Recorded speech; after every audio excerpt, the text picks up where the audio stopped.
Have you ever tracked a package online and just marveled at how it gets to your door? Or wondered how a giant company manages to pay thousands of people perfectly, on time, every single time? Well, it's not magic. It's all powered by this hidden digital blueprint. Today, we're going to pull back that curtain and look at the information systems that are quite literally the engine of modern business. So just how powerful can these systems be? Get this.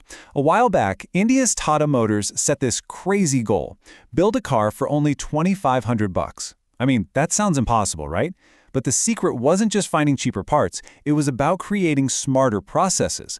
They used these incredible digital manufacturing systems to streamline every single step, which slashed their development time and costs. It's a perfect example of how this tech can drive huge innovation.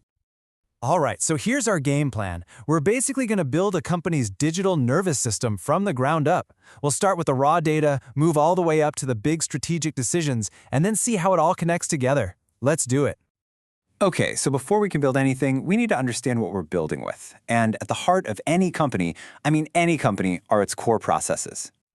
A business process is really just the sequence of steps you take to get something done. Think about it. Fulfilling a customer's order. That's a process. Hiring a new employee. Yep, that's a process too. These aren't just random to-do lists. They're the fundamental workflows that a business has to get right to succeed. And, you guessed it, information systems are the tools that make that happen. All right, let's lay the foundation of our information pyramid. This is the operational level. This is where the action happens, every second of every day.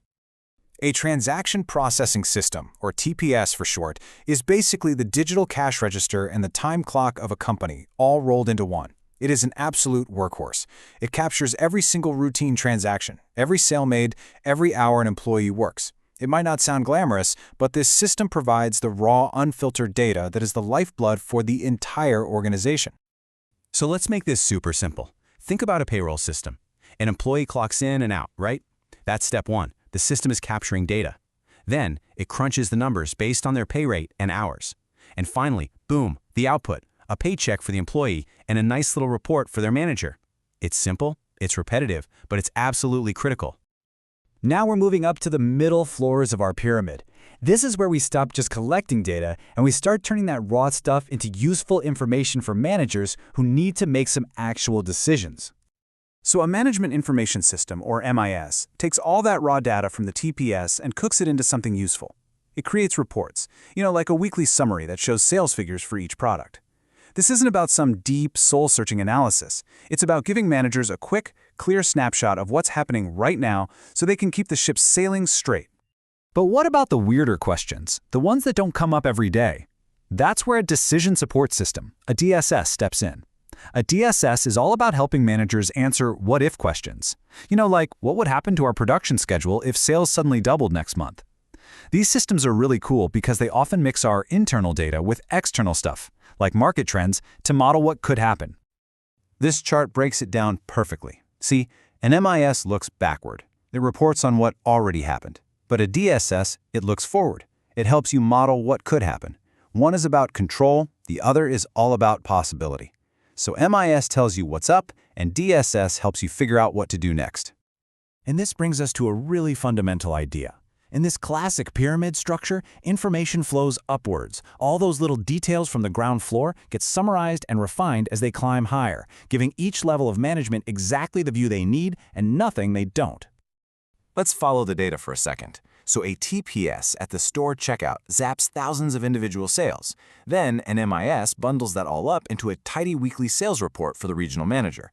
And way up at the top, an executive support system might take all the regional data and show the CEO a simple, high-level graph of national sales trends. See? It's the same core data, just viewed from different altitudes. And that brings us to the very top of our pyramid. We're in the C-suite now. This is where the senior leaders are looking at the whole business, and just as importantly, the entire world it operates in. An executive support system, or ESS, is the strategic command center. It's built for those big, fuzzy questions, like, should we launch in Europe? Or, how is this new regulation going to affect us? To answer those, it doesn't just use internal data, it pulls in critical info from the outside world, what competitors are doing, economic forecasts, you name it, and presents it all on a super visual, easy-to-read dashboard. Okay, so this pyramid model is a great way to understand the different levels of a business. But let's be real, modern companies don't just work up and down, they work across. So now let's talk about the systems that act like the connective tissue, the ones that break down those walls between departments and turn that pyramid into a fully connected network. We call these enterprise applications, and their whole purpose in life is to make sure that a process that starts in, say, the sales department can flow smoothly over to manufacturing and then to finance without any data getting lost or messed up along the way. They connect everybody at every level. There are 4 main types you'll see in pretty much any big company today. You've got enterprise systems, which are all about centralizing data, supply chain management, which connects you to your suppliers, customer relationship management, which, no surprise, is all about your customers, and knowledge management systems, which capture the company's collective brainpower. We're going to do a quick flyby of the first 3. First up, enterprise systems. You'll often hear them called ERPs. Their whole mission is to create a single source of truth. They solve that classic, annoying problem where the sales team has one number for last quarter's revenue and the finance team has a totally different one. By pulling all the important data into one central spot, they make sure everyone is singing from the same hymn sheet. Next, supply chain management systems. These guys manage the company's entire relationship with its suppliers. The goal here is pretty simple. Get the right amount of stuff to the right place in the least amount of time and for the lowest cost. It's a huge logistical puzzle, and SCM systems are what make it all work. And then we have Customer Relationship Management, or CRM. A CRM system coordinates every single thing that touches a customer. Sales calls, marketing emails, customer service tickets, everything.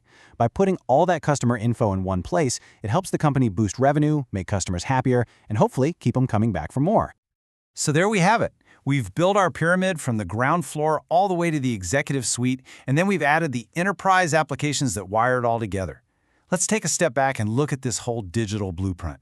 If you take away just one thing today, let it be this. At the end of the day, businesses are really just a collection of processes. And information systems are the tools we use to run, manage, and improve those processes. They are the living, breathing blueprint that defines how a modern company actually gets work done. And that's really the final piece, isn't it? It doesn't matter if you're an accountant, a marketer, or a CEO, you are part of this digital ecosystem. These systems shape your job, your day, and the decisions you make. So the real question I want to leave you with is this. Now that you can see the blueprint, how are you going to use it to build something even better?